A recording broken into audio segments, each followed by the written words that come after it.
Selamat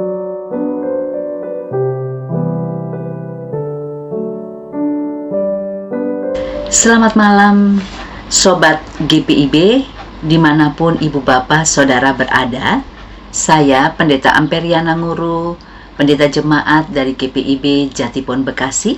Malam hari ini, sebelum kita menutup hari, saya mengajak Ibu Bapak untuk kita bersaat teduh dalam firman Tuhan. Mari berdoa. Bapa di sorga, ketika kami bersama-sama hendak menutup hari ini dengan kekuatan firman-Mu, bersabdalah kepada kami siap untuk mendengarkannya. Amin. Sobat GPIB, dimanapun Ibu Bapak berada, pembacaan kita malam hari ini terambil dari Daniel 3 ayat 13-18. Daniel pasal 3 ayat 13-18 memberitakan, sesudah itu Nebukadnezar memerintahkan dalam marahnya dan geramnya untuk membawa Sadrak, Mesak, dan Abednego menghadap. Setelah orang-orang itu dibawa menghadap raja, berkatalah Nebukadnezar kepada mereka, apakah benar, hai Sadrak, Mesak, dan Abednego, bahwa kamu tidak memuja dewaku dan tidak menyembah patung emas yang kudirikan itu? Sekarang, jika kamu bersedia, demi kamu mendengar bunyi sangkakala, seruling, kecapi, rebab, gambus, serdam, dan berbagai-bagai jenis bunyi-bunyian, sujudlah menyembah patung yang kubuat itu. Tetapi jika kamu tidak menyembah, kamu akan dicampakkan seketika itu juga ke dalam perapian yang menyala-nyala. Dan dewa manakah yang dapat melepaskan kamu dari dalam tanganku? Lalu Sadrak, Mesak, dan Abednego menjawab Raja Nebukadnezar, tidak ada gunanya kami berjawab kepada tuanku dalam hal ini. Jika Allah kami yang kami puja sanggup melepaskan kami, maka ia akan melepaskan kami dari perapian yang menyala-nyala itu dan dari dalam tanganmu, ya Raja. Tetapi seandainya tidak, hendaklah tuanku mengetahui, ya Raja, bahwa kami tidak akan memuja dewa tuanku dan tidak akan menyembah patung emas yang tuanku dirikan itu. Demikianlah pembacaan Alkitab. Ibu bapak saudaraku, integritas memiliki arti keselarasan antara perkataan dan perbuatan. Orang percaya yang memiliki integritas iman, so pasti dia akan berani menghadapi tantangan iman sepahit apapun. Dia akan berusaha taat, setia kepada Tuhan, dan juga memiliki tekad iman yang kuat. Itulah yang terlihat dalam 3 anak muda yang bernama Sadrak, Mesak, dan Abednego. Siapakah mereka? Mereka adalah generasi muda Israel dari kerajaan Israel Selatan yang hidup dalam zaman pembuangan di Babel pada abad ke-6 sebelum Masehi, pada zaman Raja Nebukadnezar. Mereka adalah anak muda yang istimewa, sebab dalam usia muda, mereka itu memiliki integritas iman yang luar biasa, yang sangat kuat kepada Tuhan Allah. Nah, hal ini terlihat ketika muncul peraturan raja untuk semua orang menyembah sebuah patung emas dewa buatan raja. Mereka menolak dan bersikap tegas bahwa mereka bersedia menanggung risiko terburuk dari sikap iman mereka.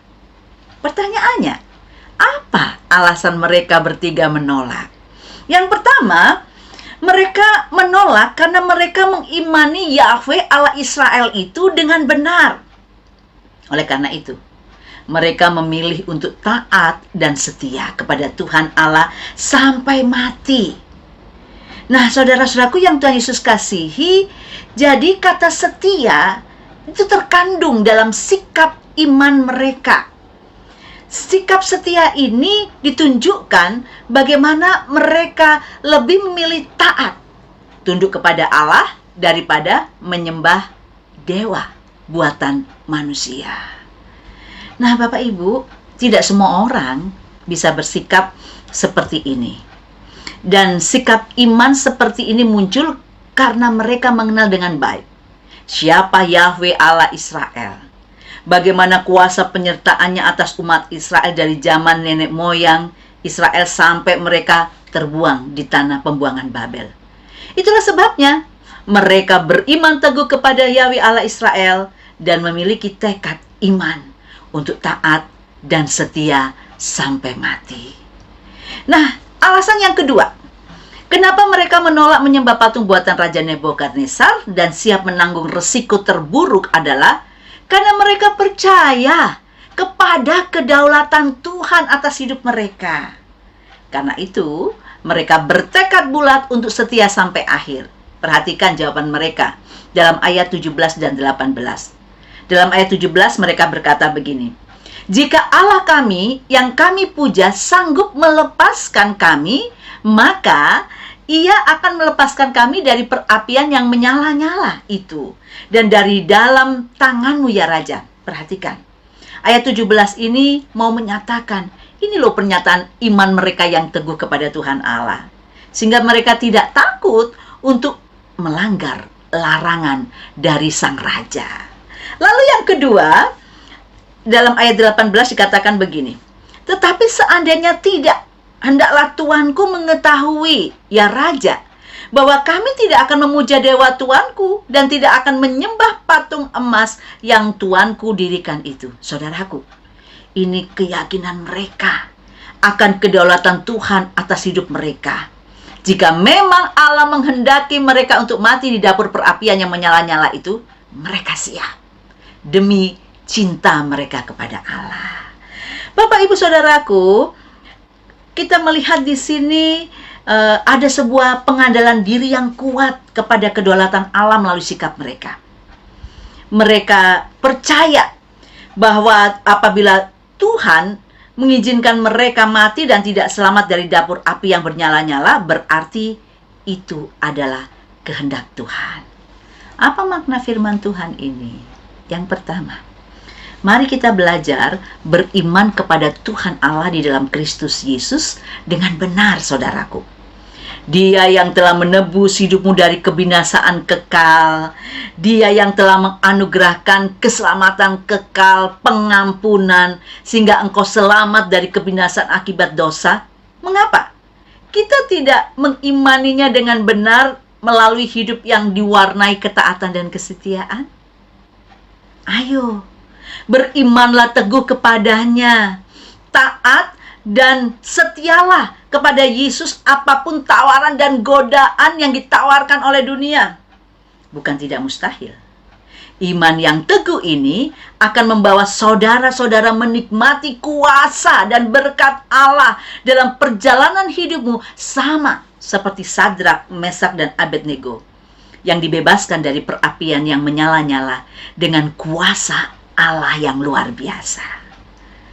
Lalu yang kedua, dari firman Tuhan ini kita belajar sebagaimana Sadrak, Mesak, dan Abednego. Saudaraku, mari belajar untuk menerima kedaulatan Tuhan dalam seluruh hidup kita.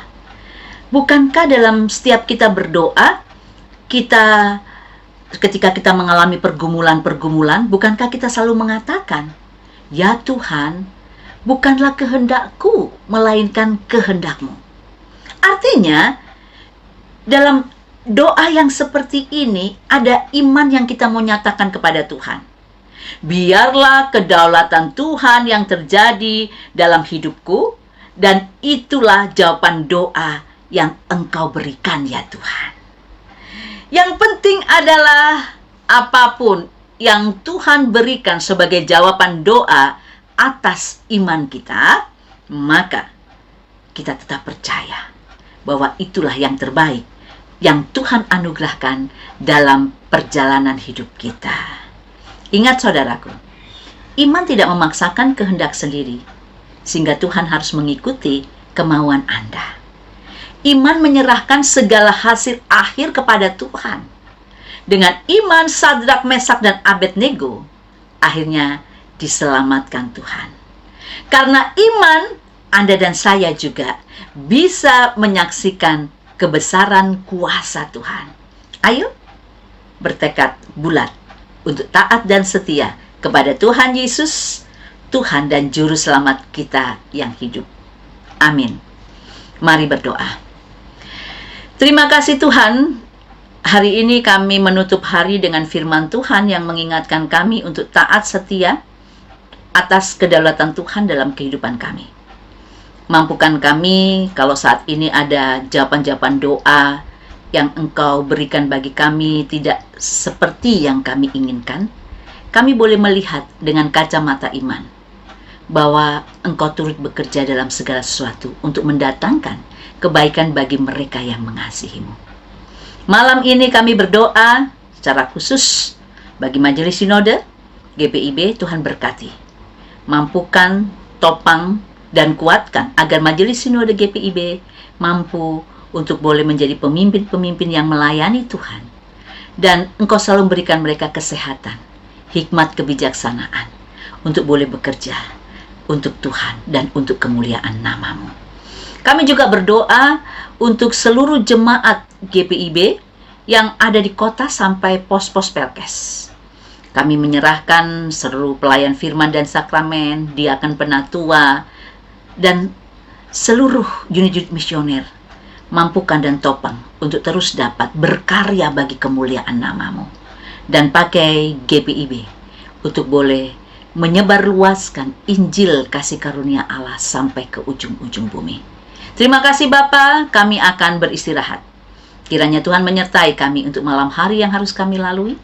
Jika kami diizinkan bangun esok pagi, itu berarti kami siap untuk berkarya bagi kemuliaan nama-Mu. Di dalam nama Yesus kami berdoa. Amin. Selamat malam Sobat GPIB, selamat beristirahat. Tuhan Yesus memberkati. Shalom.